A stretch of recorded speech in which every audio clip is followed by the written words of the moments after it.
Assalamualaikum warahmatullahi wabarakatuh. Halo semuanya, perkenalkan nama saya Satria Evan Antoni dari Teknologi Rekayasa Otomasi Angkatan 2025. Nah, pada malam hari ini saya mau membahas tentang materi 9 ya teman-teman, yaitu sebuah proyek robotika dasar, kemudian ada pembacaan sensor Arduino. Saya di sini akan menjelaskan juga beberapa kayak logika dasar, sintaks di itu teman-teman VS Code CPP kita atau C++.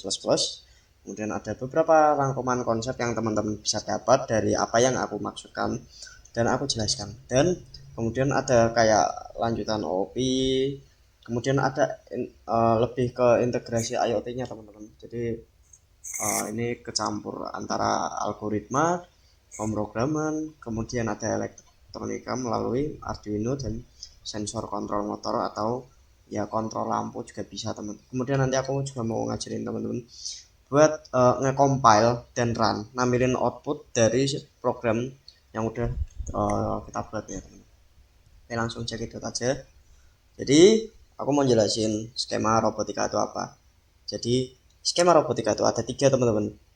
Yang paling mendasar yaitu adalah mekanikal atau mekanis dalam sebuah robot atau perancangan mekaniknya teman-teman, itu bentuk struktur awal robot. Dan kemudian terdapat elektrikal atau kelistrikan yang sebagai denyut bukan denyut nadi namun seperti jantungnya teman-teman. Kemudian aku juga ada program. Nah, program ini teman-teman itu sebagai kontrol atau sebagai otaknya teman-teman. Di sini aku mau buka website namanya Tinkercad. Jadi Tinkercad ini aku mau jelasin dulu teman-teman. Aku di sini punya input dan output, yaitu berupa Arduino Uno yang memiliki PWM. Nah, fungsi PWM ini apa sih? Aku mau jelasin sesuai dengan kode yang terjadi di sini ataupun beberapa code yang udah aku buat dari input maupun output. Nah, teman-teman, untuk input sendiri itu tuh ada push button. Push button sendiri ini dimasukkan ke input pin mode 7 atau pin digital, pin PWM. Sebenarnya bebas, namun di sini aku milih ke 7 karena 1 sampai 6 udah dibuat dalam bentuk beban teman-teman atau projectnya. Nah, di sini fun fact-nya, ketika aku menginput atau menekan input dari ini, maka input outputnya ini dia tuh akan trigger teman-teman dari tegangan 5 volt dibagi menjadi 5 lampu. Namun di sini terdapat beberapa definisi berbeda teman-teman. Yang pertama, aku menggunakan lampu jalan. Yang kedua, aku menggunakan traffic light sebagai contohnya teman-teman. Jadi di traffic light ini teman-teman bacaan detiknya atau milisekonnya itu adalah 1000 teman. 1000 sama dengan 1 detik ya teman-teman. Kemudian ini tuh bisa berurutan karena uh, terdapat beberapa aturan yang aku buat, yaitu if ketika tombol button share ditekan, maka dia tuh akan berurutan teman selama beberapa detik. Setelah beberapa detik kemudian nanti pin digital penghubung ini akan men-trigger lampu-lampu ini untuk beriringan, jalan beriringan seperti lampu merah teman-teman, atau traffic light. Dan untuk lampu apa terjalannya traffic pedestrian light ini tuh akan berjalannya juga gantian-gantian teman-teman.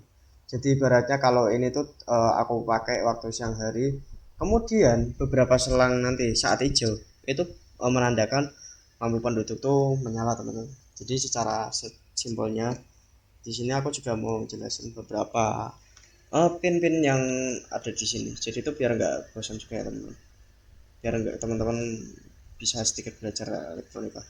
Nah, untuk TX dan RX sendiri, sepengetahuan saya, itu tuh merupakan UART-nya teman-teman. Itu merupakan kabel UART atau kabel, nanti teman-teman mempelajari kabel sinyal atau kabel trigger juga teman-teman. Namun UART itu dalam bentuk dia tuh mentransfer dari komponen menuju sinyal. Nah, kemudian nanti bisa terinput ke dalam sebuah komponen UART itu. Nah, UART ini juga tuh DC teman-teman harusnya. Itu jadi kayak bisa menjadi step down-nya teman-teman. Bisa menjadi step down. Pengetahuan saya seperti itu. Dan TX ini juga sama. Kemudian untuk sini ada reset. Reset itu ketika kita makan ini, itu namanya reset teman-teman. Jadi semuanya ke reset. Bentuk kita misal mau bikin project awal, nah programnya itu ada yang salah, atau kita mau merevisi programnya biar lebih banyak atau lebih kompleks, nah itu bisa kita reset aja teman-teman. Jadi kemudian ada beberapa ini seperti USB port. Nah ini USB port nih teman-teman, kalau tahu ini tuh dari laptop ya teman-teman. Teman-teman kalau dari laptop ini udah ada trigger voltasenya, jadi biasanya tuh sekitar kisaran 3,3 ataupun sampai 5 volt aja teman-teman, tapi tergantung kondisi baterai dan kondisi laptopnya juga. Nah, itu juga nggak bisa jadi patokan juga sih teman-teman. Jadi aku sudah di masa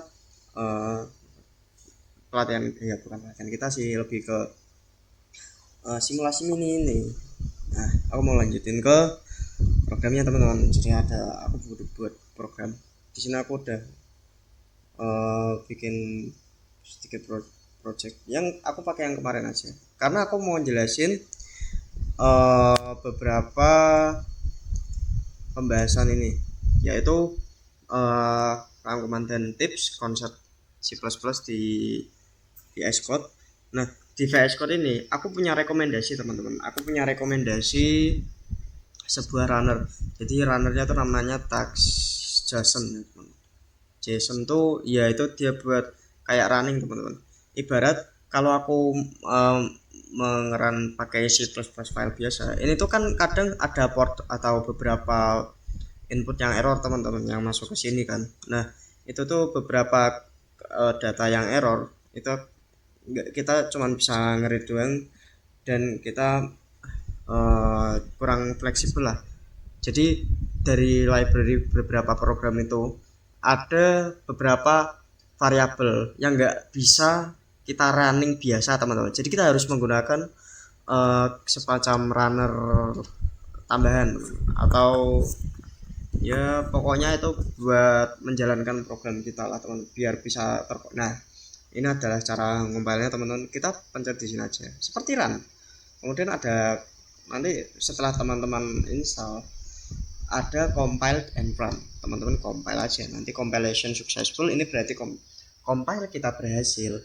Namun di sini ada beberapa bug ya teman-teman, ya biasa teman-teman, karena tadi aku juga merasakan itu bug. Udah aku coba ini kan, nah ngebug teman-teman.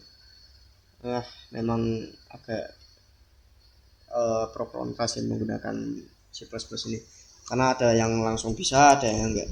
Namun tenang aja teman-teman, punya aku ini bisa kok. Cuman yaitu dia loopnya terlalu brutal teman-teman, sehingga menghasilkan output yang looping. Namun buat konsol, debug konsol dan compile-nya berhasil teman-teman. Oke, jadi begitu aku udah mencoba merankan. Kemudian nah ini nge-lag teman-teman. Biasa kalau gini tuh sinyalnya yang jelek ataupun laptopnya. Nah ini udah berhasil kan teman-teman. Jadi udah berhasil. Aku coba pakai perkalian lah 5. Coba ini inputnya aku masukin dulu, 5 dikali 55 ya. Coba kali 55 jadinya nanti 275, terus 275 ini ya udah, ini sebagai output yang udah kita buat sebagai project ya teman-teman, project robotika ya kalkulator. Dan struktur folder dan filenya aku mau ngajarin sekali lagi deh. Nah aku kok bisa bikin ini teman-teman, project kalkulator. Aku bikin ini dari file. Nah file itu kita bentuk dari folder dulu ya teman-teman. Misal tugas CPP, nanti kita tambahkan new file menghasilkan file tambahan teman-teman, file project ya teman-teman, kayak JPP. Kemudian nanti aku akan melanjutkan HPP dan main teman-teman. Nah di main dan HPP itu tuh ada namanya kelas teman-teman. Nah nama dari kelas ini itu tuh seperti semacam dimensi teman-teman. Jadi kalau teman-teman mau bikin file program, itu kan nanti ada 3 teman-teman. Ada CPP pertama, misal a1.cpp, kemudian nanti kita buat lagi teman-teman. Bentar, ini agak error ya teman-teman. Aduh, aku nggak suka kayak gini. Misal satu lagi sebagai main atau room utamanya. Bentar, select teman-teman. Nah ini ada main, kemudian satu sebagai HPP. Nah nanti itu generate dari sini tuh nanti saling berhubungan teman-teman, dari satu room ke room lain. Nah itu tuh namanya class, dan class ini nanti aku bakal jelasin ke pertemuan 11. Gak apa-apa, aku ngasih dasarnya dulu teman-teman biar nanti teman-teman terbuka. Biar dan kelas ini tujuannya apa sih? Tujuannya gampang teman-teman. Dia tuh untuk membuat kayak modular file kita tuh biar jadi lebih mudah teman-teman. Jadi kita punya file itu dijadikan satu dan jadi lebih fleksibel. Jadi CPP ini sebagai teman-teman, sebagai ya running juga. Namun ketika CPP ngerunning, dia itu juga akan dilanjutkan ke HPP. HPP ini sebagai project yang lebih mudah. Jadi itu dia nggak pakai variabel aneh-aneh lagi seperti integer dan lain-lain, ataupun teman-teman yang masuk tentang perintah-perintah yang agak rumit kayak mungkin fungsi atau apa ya teman-teman. Nah itu tuh dipermudah di HPP, kemudian dikeluarkan lagi ke dimensi main teman-teman. Dia tuh jadi lebih mudah teman-teman keluarnya, karena di sini dia tuh yang CPP itu sebagai class itu sebagai cetak biru atau blueprintnya teman-teman. Jadi itu definisi paling awal dari sebuah file buat kita buatin program. Sebenarnya semudah itu aja teman-teman. Jadi itu mungkin pertemuan ke 9 dan 11 yang awal kita. Wabillahi taufiq wal hidayah. Wassalamualaikum warahmatullahi wabarakatuh. Semoga video ini bermanfaat ya teman-teman buat latihan program teman-teman sendiri. Aku juga mau merekomendasikan teman-teman buat belajar juga lewat AI, karena aku juga ada fun fact ya teman-teman. Kalau misal web kalian atau program kalian error, kalian tinggal cetak atau salin program kalian, kemudian kalian masukkan ke GPT aja ya teman-teman. Jadi seperti kayak perbaikan tadi ya teman-teman, aku udah memperbaiki, tapi karena ini masalahnya eksternal teman-teman, jadi di dalam si Pico sendiri, jadi kan ini kan sepertinya agak nge-lag ya teman-teman. Dan ketika aku paksa ngeran atau melakukan uploading program terus menerus, dia tuh nggak bakal bisa jalan secara efektif, jadi harus ada delay beberapa sekian menit atau detik ya teman-teman, karena di setiap laptop juga mungkin beda-beda ya teman. Oke, sekian, assalamualaikum warahmatullahi wabarakatuh.